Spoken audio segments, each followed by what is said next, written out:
हम पढ़े कुछ ऐसी बातें कि जैसे सेंट्रल एंगल है और आर कैसे रहते हैं equal by the definition of measure R, ठीक है। और हम पढ़े कि ये जो इंस्क्राइब्ड एंगल है वो और आर कैसे रहते हैं सेम, ठीक है ना। अब आप बताइए वहां पे क्या दिया है 3.4 का फर्स्ट प्रॉब्लम। इसमें देखो अच्छी तरह से बताओ इसमें क्या क्या दिख रहा है, आप सबको फटाफट बताओ क्या क्या दिख रहा है। ओ क्या है सेंटर है, और क्या दिख रहा है उसा ओ ट्रायंगल दिख रहा है, ठीक है। और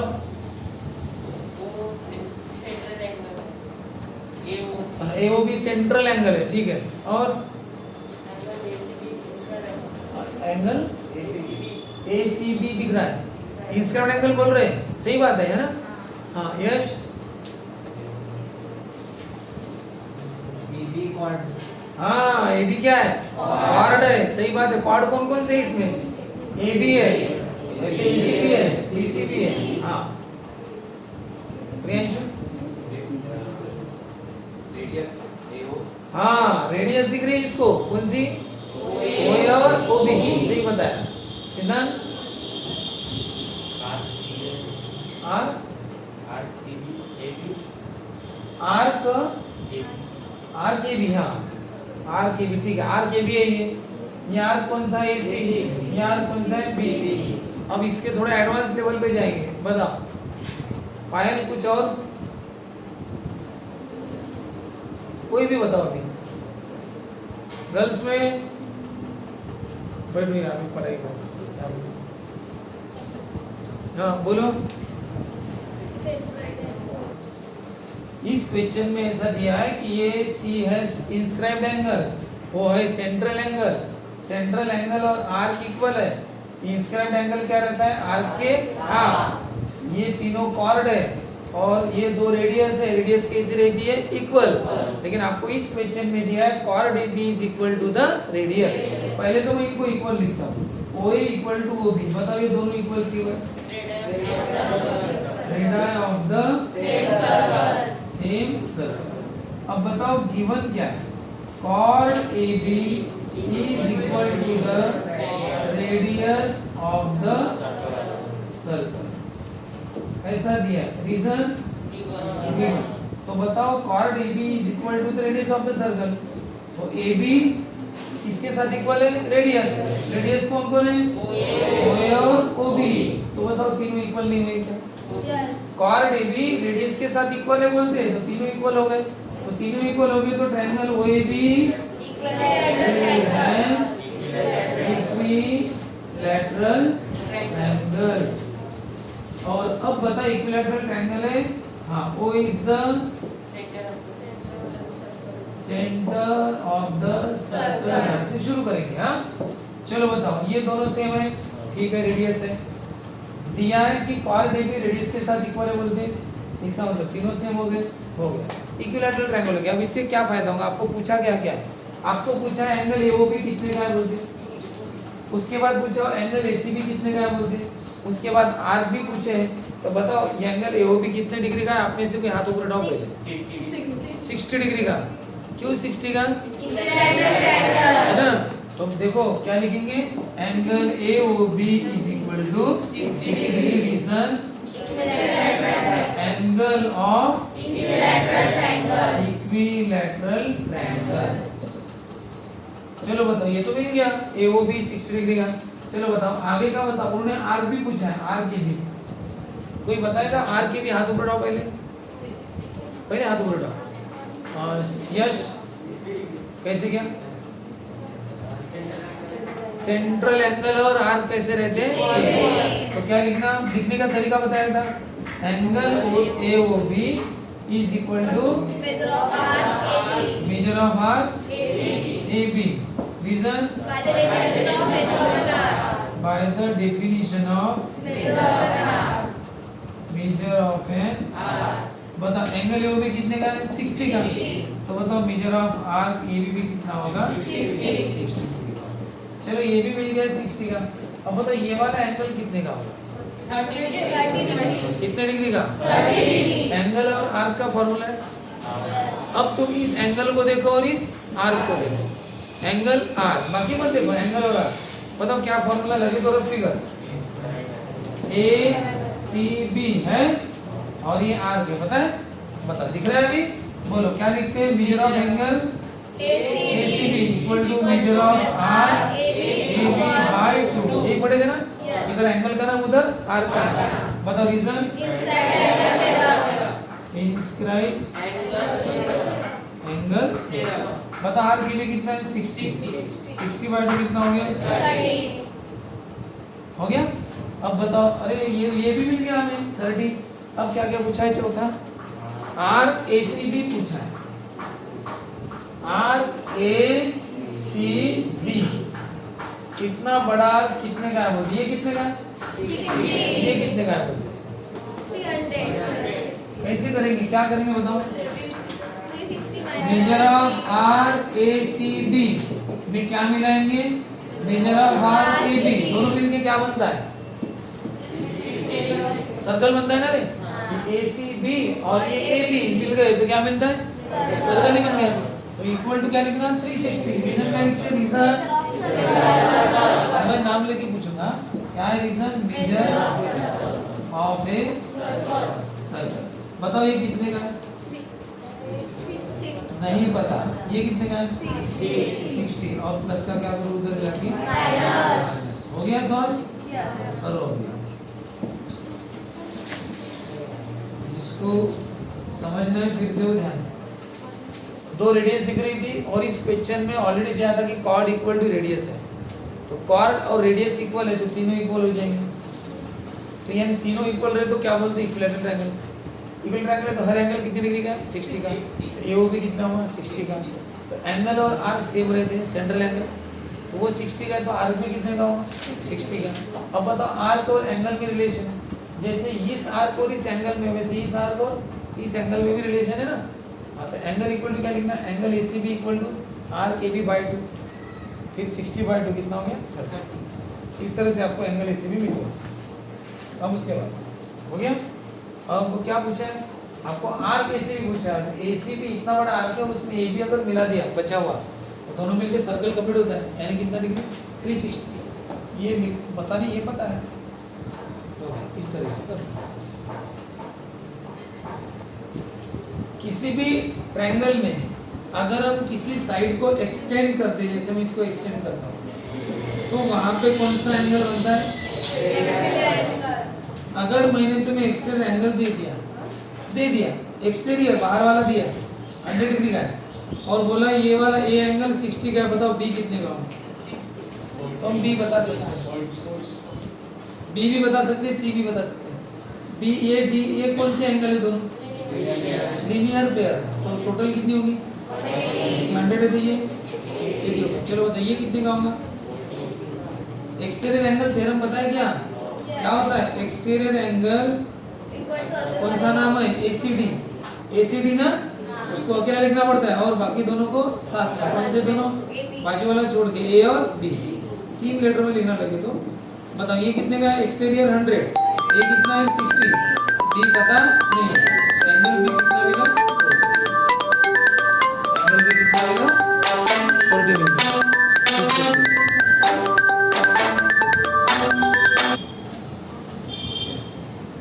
तो अब बताइए आप कि ध्यान है सबका। मैंने इसको बढ़ाया, बताओ इससे एंगल कहाँ पे मिल रहा है? यहाँ पे ना, A B C D। बोलो एक्सटेरियर एंगल कौन सा है? DBC DDC इक्वल टू क्या? DBC angle A। Angle A का नाम अगर लेंगे पूरा तो पूरा ले लेना बराबर। रीजन क्या? Exterior angle. शुरू करिए भी, और वही बात यहाँ पे काम आने वाली है। तो चलो देखो, ट्रायंगल दिख रहा है सबको? PST दिख रहा है? इसमें एक एंगल तुम्हें पता है 24। बताओ ये 58 बाहर वाला है ना, कौन सा है? एक्सटीरियर। ये दोनों कौन से हैं? Linear pair. तो दोनों की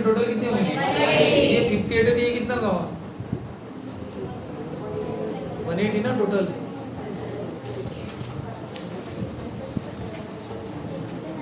हाँ 122 डिग्री का। अब बताओ ये 122 है, ये 24 है, तो ये मिल जाएगा। तीनों की टोटल कितनी होती है 180, तीनों की टोटल तो ये मिल जाएगा ना। लेकिन उससे भी शॉर्टकट टेक्निक क्या, exterior angle theorem. Exterior angle theorem क्या बोलता है, जैसे देखो एंगल एस टी क्यू, कौन सा है angle S T is N क्या exterior angle of triangle PST है इसका। इसका क्या है ये एक्सटीरियर एंगल। बताओ एक्सटीरियर एंगल थ्योरम क्या बोलता है, measure of angle, exterior angle का नाम लिखो इक्वल टू क्या होगा angle P plus angle S. तुमने ये सिंगल लेटर में लिखा तो भी चल जाएगा, angle P plus angle S. कौन सा थ्योरम, बाय एक्सटीरियर एंगल। अरे एक्सटीरियर एंगल कितना रहता है, पास वाला छोड़ के बाकी दोनों का क्या होता है टोटल। अब बताओ ये कितना है एस टी क्यू 58, पी कितने का है, एस कितने का है, 24। बताओ पी कैसे निकालोगे, 24 को इधर इधर से किधर लाओ, इधर इधर ना, प्लस का क्या होगा माइनस, कितना होगा 34। बताओ एंगल पी कितने डिग्री का हुआ 34। एंगल पी का पूरा नाम क्या है S P Q. S P Q कितना डिग्री, 34। पहले मैंने शॉर्टकट लिखा था, एंगल पी पूरा नाम लिखा एस पी क्यू कितना डिग्री 34 डिग्री। बताओ तुम्हें भी आर्क मिल सकते हैं क्या फटाफट। एंगल पता है तो क्या मिलेगा R। उसकी रफ फिगर निकालूं, ये yes P Q, yes P Q कितने का है 34। तो आर के तुम्हारे सामने बोलो क्या लिखोगे, measure of angle S P Q equal to measure of R measure of R S Q by 2। Reason लिखोगे बराबर। बोलो आर कितना है, सर आर तो पता ही नहीं, लेकिन एंगल पता है ना Yes। कितने का है? 34 बोलो क्या करोगे, multiply ये एंगल पता है ना, आर नहीं पता, तो इधर लाओ इंटू 2 ना। बोलो कितना होगा 60। लास्ट में ऐसे मत लिखना, लास्ट में ऐसा उल्टा लिखना 60। ऐसा ही किसका करोगे, जैसा ये एंगल और आर किया वैसा वैसा वो वाला एंगल लो ना, कौन सा पी एस आर कितने का है 24 इसका आर करोगे ऐसे ही, yes ऐसा तो कर लोगे तुम, तुम्हें मिल जाएगा। ये 24 का, ये कितने का मिलेगा 24 sorry 48 48 मिल जाएगा। चलो ठीक है इतना। लेकिन अभी आपको पूछा क्या था, पूछा क्या था arc SQ एलएचएस क्या है, मेजर ऑफ एंगल एसटी। ये सेकंड क्वेश्चन है ना उसमें। देखो आर्क एसक्यू तो मिल गया ना आपको, कितना मिल गया 68। 68 आगे का सेकंड क्वेश्चन क्या देखो, S T Q equal to half measure of R P R plus half measure of R SQ यानी देखो एस टी क्यू, देखो इधर S T Q, S T Q ये वाला एंगल कितना है बोलते, कितना है बोलते angle half of measure of R P R और एस क्यू इनके हाफ है बोलते, यानी पी आर और एस क्यू इनके हाफ, ये बोलती एस टी क्यू। कैसे प्रूव करें, सीधी सी बात है, ये लेफ्ट हैंड साइड कौन है एस टी, पता एंगल एस टी क्यू कितनी डिग्री का, 58 वो प्रूफ तो करने की जरूरत नहीं, वो दिया है कितना डिग्री दिया है 58 डिग्री हो गया। इसको नंबर क्या दे हुआ है बताओ, राइट हैंड साइड कौन है half of measure of R Measure of R, PR P R plus measure of R SQ S Q बराबर है ना। yes चलो बोलो हाफ पी आर कितने डिग्री का, 48 पी आर तो निकाला ही नहीं हमने, लेकिन आप निकालो ना अभी, हाँ। निकालोगे ना, हाँ। पता कितने का आएगा 48 48 प्लस एस क्यू कितने का है 68 68। ये हाफ है ना बार, हाँ बोलो कितना है 48 प्लस 68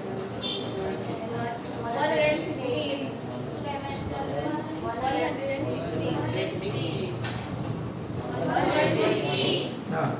अब बताओ 1/2 इंटू 116 यानी 116/2, 2 ने डिवाइड किया तो कितना है 58। नंबर 2 बताओ इसका आंसर कितना है 58 और इसका भी कितना है? 58 तो क्या लिखोगे? From 1 and 2 LHS equal to RHS and angle SPQ equal to equal half of measure of R PR plus measure of R PR SQ plus measure of R। SQ ये समझिए क्या था? yes सिंपल सा proof था। ये STQ इतना है बोलते हैं। कैसे STQ को अलग से लिख दो, लेफ्ट हैंड साइड कितना है? 58 डिग्री लिया जाए ना। अरे STQ यस तो 58 और दूसरा ये इन सब की वैल्यू पता है। ये 48 ये 68 दोनों की टोटल 116, ये 1/2 मल्टीप्लिकेशन है तो ऊपर का ऊपर नीचे 2 कितना है? ऐसा है प्रूफ। कौन सा? थर्ड नंबर का करोगे क्या? yes इसके जैसे ही करोगे क्या? yes सेम हाँ करो।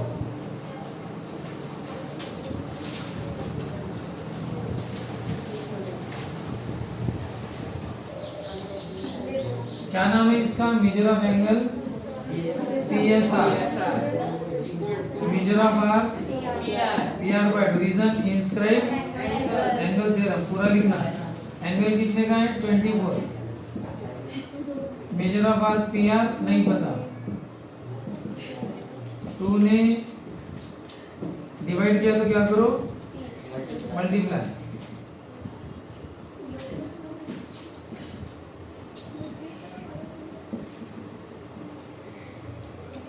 कितने डिग्री का है? 48 डिग्री का। ठीक है। हाँ अब बताओ शो दैट क्या एंगल STQ यानी ये कितना है बोलते हैं? इन दोनों आर्क के हाफ है बोलते हैं। इन दोनों आर्क के हमने प्रूव किया ना, लेकिन वो वेरीफाई किया एंगल के हिसाब से, यानी मेजरमेंट आपको दिया था 58 डिग्री वगैरह सब कुछ। लेकिन अब ये सभी एंगल के लिए लागू होता है बोलते हैं। जैसे अगर आपको ये नहीं पता होता 58 है, 34 है, 24 है, फिर आप कैसे निकालते हैं? है ना, वो तो आना चाहिए ना। तो यही STQ क्या है बोलते हैं? इन दोनों आर्क के हाफ है। प्रूव करके बताओ। बिना एंगल पता तुम्हें 58 वगैरह कुछ नहीं पता, तो टेक्निक तो वही रहेगी। बताओ STQ एक्सटेंडेड एंगल कौन सा एंगल है? इसका एक्सटेंडेड, इसका ना मतलब कौन से दो का sum? Angle P plus angle S। ये लेकिन पूरा नाम लिखो ना, कौन सा थ्योरम? Exterior angle theorem. बोलो P का पूरा नाम क्या है? SPQ लिखता हूँ मैं। क्या लिखता हूँ? बताओ यस का पूरा नाम? PSR लिख दिया। अब बताओ ये वाला एंगल इन दोनों की टोटल रहता है P और S की। P यानी SPQ और S यानी SPR। अब बताओ इनकी वैल्यू पुट करो। एंगल SPQ की वैल्यू क्या है? देखो ध्यान से, angle SPQ measure of R SQ angle SPQ दिखा क्या? बताओ ये वाला angle SPQ measure of R SQ by R के हाँ कौन सा? Measure of R SQ by 2। बताओ एंगल PSR की वैल्यू क्या है? PSR। बताओ ये वाला एंगल किसके हाथ में? मेजर ऑफ R रीजन कौन सा? Inscribe angle theorem. बताओ दोनों का डिनोमिनेटर सेम है ना? डिनोमिनेटर कितने बार लिखते हैं? एक बार। और क्या लिखो? Major of R SQ plus measure of R PR। ये प्रूफ है ना। अब ये बाय 2 को ऐसा लिखते हैं 1/2 और दोनों को ब्रैकेट में लिख दो। बताओ ये आगे नीचे कर सकते हैं। बताओ वहां पे SQ पहले PR बाद में कैसा क्या है? कोई भी पहले लिख सकते हो। मेजर ऑफ R क्या है बताओ ना? PR पहले है और कैसा भी लिखा तो भी चलता है। अब उनके हिसाब से लिखो। बताओ हो गया? शो दिया। यही तो वेरीफाई किया था हमने। बोलो एंगल STQ है दोनों आर्क के हाफ। एंगल STQ क्या है? दोनों आर्क के हाफ। बताओ इसको फिर हम तो ये पढ़े ना कि ये वाला एंगल आर्क के हाफ रहता है। ये वाला एंगल क्या रहता है? आर्क के हाफ। लेकिन ये वाला एंगल दोनों आर्क के हाफ है। ये वाला एंगल कैसा है? दोनों आर्क के हाफ है। तो ये कैसा क्या हो गया? प्रूफ हो गया? नहीं सेंट्रल एंगल नहीं है ना। सेंट्रल एंगल होता तो ये का 4 होता इक्वल। बताओ ये एंगल सिर्फ एक आर्क के हाफ रहता है, इंस्क्राइब्ड एंगल क्या रहता है? एक सिर्फ एक आर्क क्या? ये इंस्क्राइब्ड एंगल नहीं है, ये दोनों आर्क के यहाँ पर रहता है। बताओ ये इसका जो टी है ये सर्कल पर है क्या? सर्कल पर है क्या? सेंटर पर है क्या? सेंटर पर भी नहीं है, ये सिर्फ इनसाइड द सर्कल है। क्या है? इनसाइड द तो सर्कल। फिर हम क्या कंक्लूजन निकालेंगे? जो भी एंगल जिसका वर्टेक्स Inside the circle. अगर इनसाइड द सर्कल रहा तो उसका मेजरमेंट कितना रहता है? तो उसका मेजरमेंट कितना रहता है? हाफ रहता है। किसके हाफ रहता है? उसका इंटरसेप्टेड आर्क, उसका इंटरसेप्टेड आर्क। आर्क लेना और उसके अपोजिट एंगल का इंटरसेप्टेड आर्क। ये एंगल है ना, इसका इंटरसेप्टेड आर्क कौन सा है? SQ। और उसके अपोजिट एंगल, ये अपोजिट एंगल, इसका इंटरसेप्टेड आर्क तो बताओ एंगल का मेजरमेंट कितना रहता है? हाफ रहता है। किसके? सम ऑफ द सम, किसका सम? इंटरसेप्टेड आर्क और उसके अपोजिट एंगल का इंटरसेप्टेड आर्क। यानी एक इसका इंटरसेप्टेड आर्क और दूसरा उसके अपोजिट एंगल का इंटरसेप्टेड आर्क। तो ये इंटरसेप्टेड आर्क उसका थोड़ी है, इसका इंटरसेप्टेड आर्क एक है ना, इंटरसेप्टेड यानी उसके अंदर अंदर एक है ना। तो फिर ये कहां से आ गया? ये आर्क कहां से आया ना? कैसा है वो? ये इसके अपोजिट एंगल का आर्क, इंटरसेप्टेड आर्क। ठीक है ना। इसका इंटरसेप्ट इधर है और इसके अपोजिट एंगल का इधर है, तो दोनों की टोटल सम करके हाफ करना पड़ता है। इसलिए लिखते समय भी आपको बड़े हिस्से लिखना पड़ेगा कि भाई जो जिस एंगल का वर्टेक्स कहाँ रहता है? Inside the circle. कहाँ रहता है? Inside the circle. वर्टेक्स कहाँ रहता है? Inside the circle.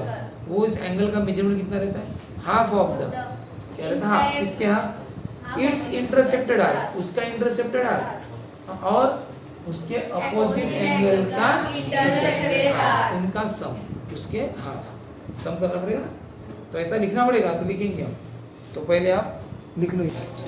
नंबर 4 में उसका आंसर लिखा है ना, देखो नंबर 4 में तीसरे का नेक्स्ट वाले का आंसर क्या है? If two chords of circle intersect each other. देखो इधर, if two chords of circle intersect each other, हाँ, then in the interior of the circle. बताओ इंटरसेक्ट क्या करते हैं? In the interior of the circle, circle के interior में ना, अंदर इंटरसेक्ट कर रहे हैं। Then the measure of the angle between them. देखो क्या बोला? मेजर ऑफ द एंगल, उनके बीच का एंगल, उनके बीच का एंगल 4 में से कोई भी लो तुम, हाँ, कितना रहता है बोलते? इज हाफ, हाफ रहता है। किसके? सम। बताओ किसका सम? Measure of arc. लेकिन मेजर ऑफ आर्क कौन से? Intercepted by the angle and its opposite. एक एंगल ने इंटरसेप्ट किया और एक उसके अपोजिट एंगल, उनके सम के हाफ। तो वो लिखो आप वहां से, नंबर देखिए वो लिख दो।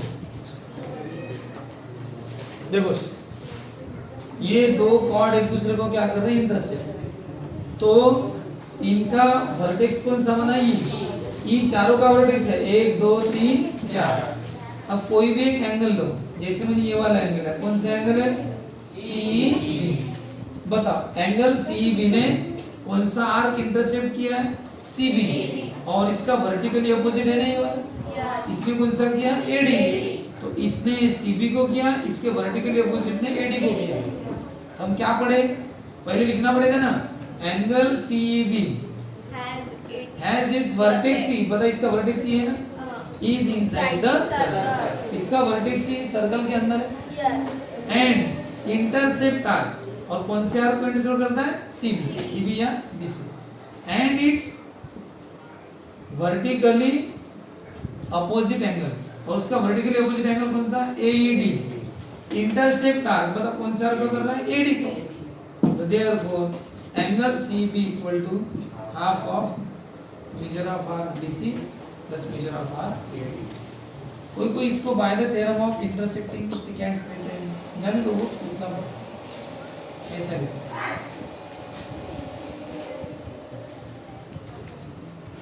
टेक्स्ट का इस एंगल का वर्टेक्स आउटसाइड द सर्कल। तो बताओ क्या लिखना? एंगल ABC है ना, हैज, ऐसे लिखो, has its vertex, has its vertex का नाम क्या है? बी। B. अरे एंगल एबीसी बोला ना, B. तो वर्टेक्स का नाम क्या है? बी। बताओ इनसाइड द सर्कल है कि outside the Is circle? outside the circle. Is outside the Circle. Circle and Intercept R. Intercept R. अब देखो एक बार, जब अंदर रहता है ना, हाँ, जब वर्टेक्स कहाँ पे रहता है अंदर, तो वो एक ही आर्क को इंटरसेप्ट करता है और उसका अपोजिट एंगल भी एक को, यानी कितने हो जाते हैं? 2 आर्क। दो। लेकिन जब कहाँ पे रहता है? बाहर, तो ये एक ही, यहाँ पे कोई वर्टिकली अपोजिट एंगल नहीं है, ये एक ही 2 आर्क को इंटरसेप्ट कर रहा है। इसके अंदर कितने आर्क दिखेंगे तुम्हें? 2। बताओ कौन से आर्क दिख रहे? 2, एक डी और एक AC. Intercept arc D and arc AC, बराबर है? तो बताओ मेजर ऑफ एंगल एबीसी, ये कौन सा एंगल था? सीईबी, जिसका वर्टेक्स क्या था? Inside the circle. ये एंगल है एबीसी, वर्टेक्स कहाँ पे? Outside the circle. इसका फॉर्मूला क्या है? Half measure of R. बताओ इन दोनों में बड़ा कौन है? डी बड़ा है कि एसी बड़ा है? एसी में से माइनस करो दूसरा वाला, कौन सा? डी। यानी यहाँ पे हाफ किसका है? सम का, और यहाँ पे हाफ किसका है? Minus डिफरेंस का, यानी माइनस का। ठीक है, यहाँ पे भी 2 आर्क है और वहां पे भी 2 आर्क। देखो ना इसके अंदर 2 आर्क तो है। जब आउटसाइड रहता है तो कितने आर्क रहते हैं? 2 रहते हैं। तो बड़े से छोटे को क्या करना? माइनस, हाफ वही है। और यहाँ पे भी 2 आर्क है, लेकिन कैसे 2 आर्क है? एक इस साइड में आर्क और एक उसके वर्टिकली अपोजिट के इस साइड में। तो दोनों का क्या करना? सम। यहाँ पे सम का हाफ करना, वहाँ पे डिफरेंस का हाफ करना, माइनस का। ठीक है, बताओ।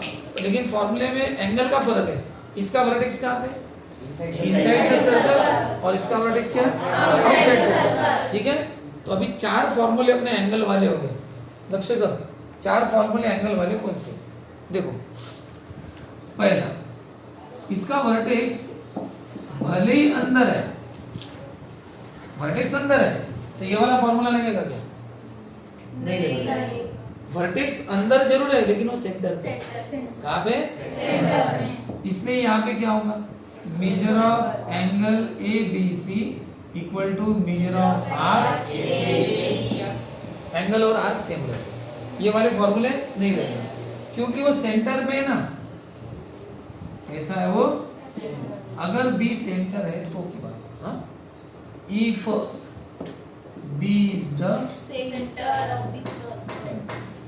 तो सेंटर पे तो सेंटर एंगल नहीं हुआ क्या? तो सेंटर एंगल हुआ तो क्या होगा? मतलब एंगल और आर्क कैसे रहते हैं? सेम। लेकिन अगर ये सेंटर नहीं होगा तो ए, हाँ? अब बताओ, अब बी सेंटर है क्या? सेंटर कोई और है। तो अब बताओ क्या फॉर्मूला है? एंगल ए बी सी, बताओ क्या बताया था? अब ये वर्टेक्स इनसाइड द सर्कल है, बताओ ये वाला फॉर्मूला बताओ क्या होगा? कौन से आर? इसके सामने वाला और इसके पीछे वाला। बोलो कौन है? ऐसा लिखो ना, कौन सा? मेजर ऑफ आर कौन सा? ए सी। इसके सामने उसके पीछे वाला major of R T D by half, यानी क्या होता है? बाय 2 होता है। ठीक है, अब तीसरा, अब बताओ ये वाला कहाँ पे? ना इनसाइड द सर्कल है ना आउटसाइड द सर्कल, इस पर है ऑन द सर्कल। तो बताओ क्या होता है? Angle A B C equal to क्या होता है? Measure of R A C by 2। Reason कौन सा? Inscribed angle. अरे ये तो पढ़े हो ना? नहीं पढ़े, ये तो दोनों पढ़े हो ना? अरे सर्कल वाला अगर है तो आर्क बाय 2, सेंटर है तो angle equal to R by the definition of measure of R. ऐसा लिखते हो ना? हाँ। और बताओ चौथा, अब बताओ एंगल का वर्टेक्स कहाँ है? Outside the circle. तो बताओ एंगल का मेजर कितना होगा? एंगल का नाम बी, ए बी सी। बोलो क्या होगा? बड़ा आर्क कौन सा है? जब वर्टेक्स बाहर रहता है तो तो अंदर वाले कितने रहते हैं? 2। दोनों का सब्सट्रैक्शन बताओ। बड़ा कौन है? AC माइनस छोटा कौन है? PQ by 2। बताओ एंगल की पोजीशन के हिसाब से फॉर्मूले की। चलो देखो एंगल का क्या देखना रे? वर्टेक्स। वो वर्टेक्स के हिसाब से फॉर्मूला। अगर वर्टेक्स सेंटर पे है तो central angle equal to R। बस हो गया। रीजन बोलो। अगर वर्टेक्स सेंट्रल पे नहीं रहा और सर्कल पे रहा एंगल इक्वल टू क्या? R by 2। बाय 2 हर जगह देखो, बाय 2 बाय 2 बाय 2 हर फॉर्मूले में। बस सेंट्रल वाले में बाय 2 नहीं है, बाकी सब में बाय 2 है ना। हाँ बताओ सेंटर ये सर्कल वाले में भी बाय 2 है, लेकिन कौन सा थ्योरम है ये? Inscribe theorem. अब बताओ ये तो ना ये सेंटर पे ना सर्कल पर, वर्टेक्स कहाँ पे? सेंटर में भी नहीं और सर्कल पर भी नहीं, तो ये सेंट्रल भी नहीं हुआ और इंस्क्राइब भी नहीं हुआ। ये भी देखो ये सेंटर में भी नहीं और सर्कल पर भी नहीं, तो सेंट्रल वाला भी नहीं हुआ और इंस्क्राइब भी नहीं हुआ। तो फिर ये है कौन से? एक inside the circle, vertex inside the circle, vertex outside the circle. और दोनों के फॉर्मूले क्या? हापच है, हापच है। लेकिन कैसे? ये वाला कैसे बताओ? एंगल दोनों आर्क का सम बाय 2 और यहाँ पे दोनों आर्क का डिफरेंस। दोनों आर्क कौन से? अंदर वाले बाय 2 और यहाँ पे दोनों आमने सामने, इसके एक इधर वाला और एक पीछे वाला, ठीक है ना। लेकिन सब में बाय 2 आता है। बताओ सभी फॉर्मूले में एंगल इधर आता है? सभी फॉर्मूले में एंगल इधर है ना। कोई भी एंगल हो इधर और आर उधर, लेकिन फर्क क्या है? वर्टेक्स के हिसाब से फर्क आता है। बोलो एक बार और बताओ। सेंट्रल एंगल और आर कैसे? सेम। वर्टेक्स अंदर जरूर है लेकिन सेंटर पे है, central angle by the definition. इसका वर्टेक्स सर्कल पर, तो क्या हो गया? Eastern angle. एंगल इधर आर उधर बाय 2 ईस्टर्न। अब बताओ इन दोनों का कैसा है? ना सेंटर पे है सेंट्रल वाला भी थ्योरम नहीं और इंस्क्राइब भी नहीं। ये बाकी के कौन सा? सम बाय 2 और ये डिफरेंस बाय 2। कैसा? इनसाइड द सर्कल है तो सम बाय 2, ये दोनों आगे पीछे वाले। अगर मैं ये वाला एंगल लेता ना तो ये आगे पीछे वाले पी और DC, ये वाला एंगल लिया तो ये आगे पीछे वाले है ना बाय 2, और बाहर है तो ये दोनों बाय, ठीक है। ऐसा ही इसके ऊपर से प्रॉब्लम करना है।